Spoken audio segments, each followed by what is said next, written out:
All right, so we are going to be finishing our birch tree winter project today. So if you remember correctly, this is what we did last week. We just created the birch trees and we did our sky. So today we are going to be doing the bark on the birch trees. We are going to be adding a fence in the background, and we are going to be adding a fence up here in the foreground. And we're going to be adding some snow just to give it another dimension. Like it's going to really look realistic by adding these really big snowflakes. We already did our little salt last week, and if you see, it created little, if you can see in there, it looks like little snow falling. And if we do some big snow, it just makes it look more realistic. So some classes, I'm going to choose some classes to actually we're going to cut it and we're going to glue it to make it look like you're looking at the winter scene through a window. So not everybody's going to do this part. I will be picking classes to do this part, but everybody's going to be doing this part. So today, the very first thing you're going to do, let me go over our materials first. You will need a scratch piece of paper. You're going to have a piece of cardboard to create your bark details, black paint, paintbrush, and we need white also today, and a Sharpie. So the first thing we're going to do before we peel the tape off is we're going to create the fence in the back.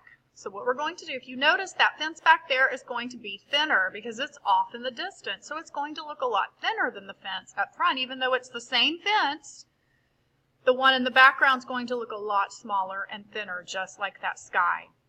So we're going to use a Sharpie to do the fence in the background. We're going to use paint to do the fence in the front. So the first thing we're going to do before we peel the tape off, because I don't want you putting fence over your tree. We don't want the fence in the bark of the tree. So what we're going to do is you're going to actually come above your horizon line. You don't want it in your horizon line. You want it above. You want it to look like you can look through the fence through the sky. So I am simply going to do, and you need to have it match whatever horizon you did. If you did a wiggle horizon, then you need to make it wiggle. If you did a straight horizon, then you need it to just go straight across. But because I did the snow mound, mine is actually going to, I'm following my horizon line. And then I am simply going to put another line right up under it. Not in the snow. I want it in the sky, not in the snow. Keep it right there at the very edge of that horizon. And then you're simply going to do straight lines down like fence posts. Don't get too busy with this. You don't need many, and they need to kind of touch the snow. Don't leave them off hanging, dangling in the sky. You want them to kind of touch the snow. Go through here. You want them straight up and down too. I'm even going to put one kind of going off the page. Okay, so this is your fence. Take your time on this. You want it to look nice. That's our fence in the background. And the next thing we're going to do is we are going to take the tape off. Now, be very careful with this because a lot of you, if you forgot to stick it on your clothes, it's not going to come off that easy, and you need to do it carefully. I had some of mine tear on the one that I did, but I had happy mistakes because I was very, very careful. So you want to peel these off very carefully. You know what? You might want to just do your branches first. Maybe peel your branches off. I'm going to try that with my other tree.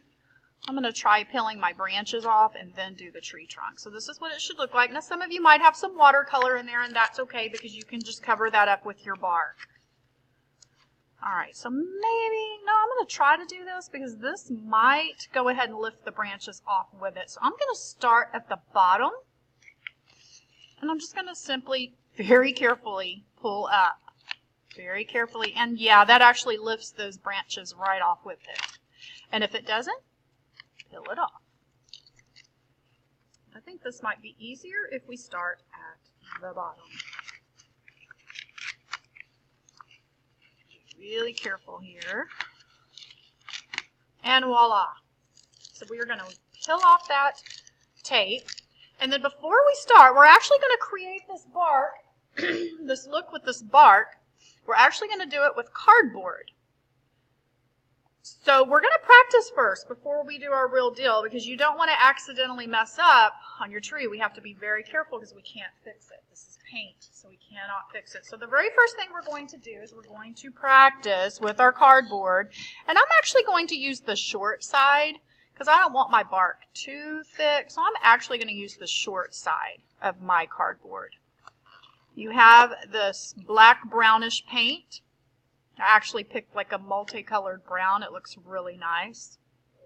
You're going to dip it in the paint, and you are simply going to, let's pretend we have our tree here, and you're simply going to practice just kind of sweeping this cardboard. And do you see how it actually creates, and I'm going to go in the other direction too. You want to use both directions.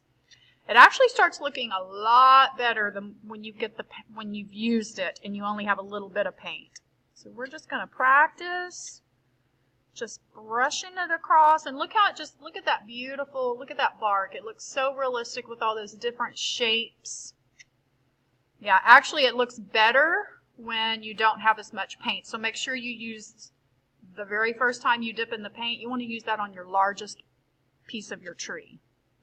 Ooh, this would be good for branches. And you just want to practice back and forth. You want to do it both ways. We're going to practice it first so you can get used to this. Practice it as many times as you need to. Okay, when you're done with that, you're going to go ahead and get your paper, and you're going to start doing that with your trees. I'm going to do one tree first. I'm going to start with this tree right here. I'm going to dip it in the paint, and you know what? I might want to get some of that paint off. Maybe I don't want it that thick at first, so maybe I'm going to use my scratch paper to get some of that paint off, because I actually like it better when it looks like this. Okay.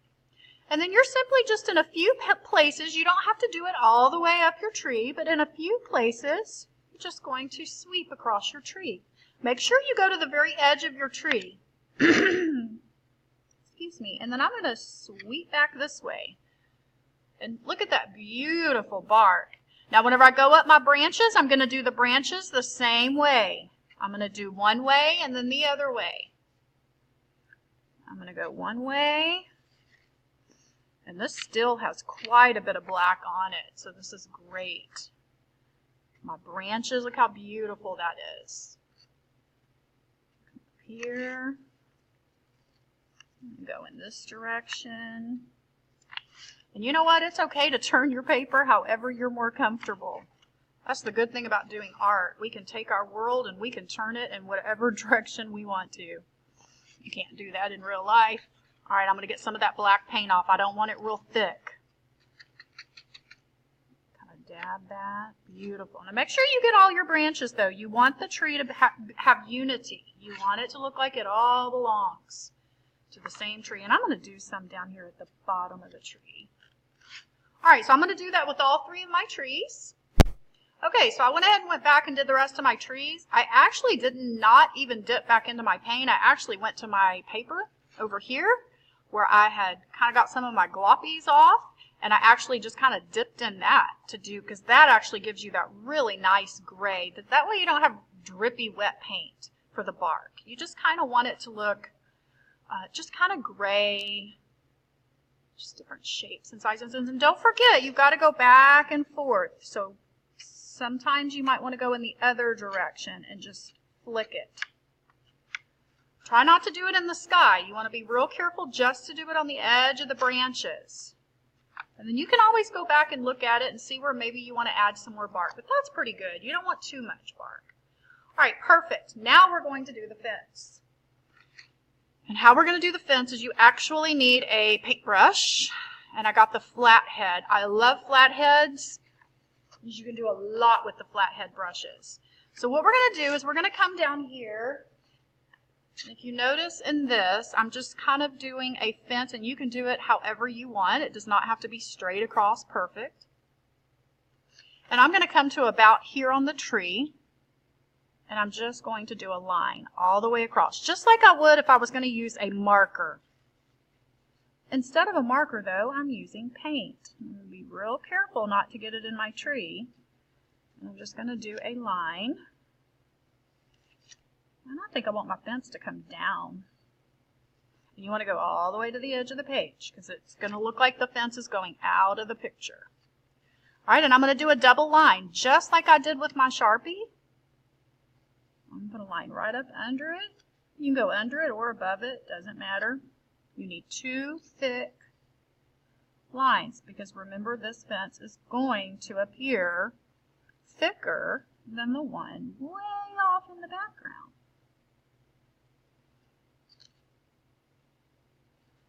Now I'm going to kind of clean this up on maybe, I'm going to take the edge of my brush on the tippy toes.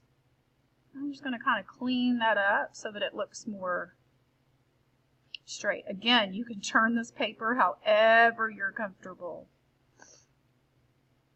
All right. Now that I have got my fence, now I'm going to, again, I need thinner lines for my posts. I need thinner lines, so I'm going to put the paintbrush on the tippy toes.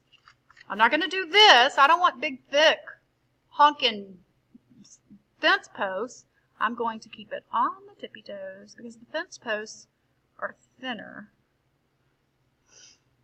Dip in my paint. And again, just do a few of these. You don't need too many. They don't have to be perfectly straight. Now remember, it's going to go behind the tree, so I'm going to skip that part, and voila. And that's okay. They don't have to be perfectly even at the bottom because the snow might be covering it up. So, all right, and so this is it. No, this is not it, Miss Rucker. We've got to do our snow. We're going to take the back of our paintbrush. We're going to use the back of the one that we used with black. And we are going to dip in white. And we're just going to put a few snowflakes. Now, you really can't see them down here in the snow, so only put them in the sky. And just kind of randomly place some big snowflakes. You don't need too many, just a few. And that is it. That is going to be our project. You should finish this today. When you are done, put it on the drying rack, get a wipe, and go to carpet and read a book. Have fun.